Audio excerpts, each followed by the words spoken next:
মধ্যবিত্ত মানুষ, নিম্নবর্গের মানুষ, অসহায় মানুষ, সে তো এই মধ্যমা সম্প্রদায় দীর্ঘদিন ধরে আছে। হরিচাঁদ ঠাকুর তার একটা সমাজ সংস্কারক, শিক্ষার প্রসার এবং নিম্নবর্গের মানুষকে মাথা তুলে দাঁড়ানো, আত্মসম্মানের সঙ্গে ব্রাহ্মণ্যবাদের বিরুদ্ধে রুখে দাঁড়ানোর মন্ত্র দিয়েছিলেন। সেখানে দেখা গেল এই ব্রাহ্মণ্যবাদী দলগুলো নিজের এজেন্ট তৈরি করলো, রাজনৈতিক এজেন্ট,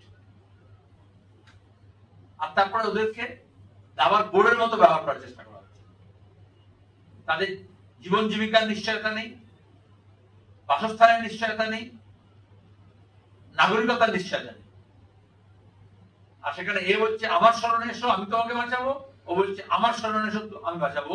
কিন্তু আদতে বিজেপি, তৃণমূল এই অনিশ্চয়তা তৈরি করেছে।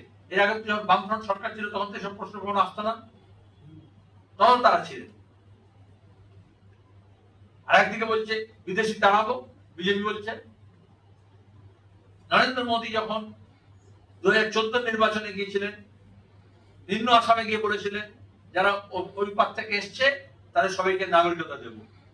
আর আপার আসামে গিয়ে সেই দিনই বলেছিলেন उस पार से जो लोग आए घुसपैठिया सब बढ़िया बिस्तर बांध लो, सबको जाना पड़ेगा। এটাই তো আরএসএস এর ঘোষণা রাজনীতি, বিজেপি। এবং সেখানে এই যে অনুপ্রবেশকারী বলে দেখিয়ে দেওয়া, এটা সবচেয়ে বেশি তো এই মধ্যমা সম্প্রদায়ের মানুষের উপর করা হয়েছে, সেই অসহায় মানুষের উপরে, আনডকুমেন্টেড কমিউনিটি।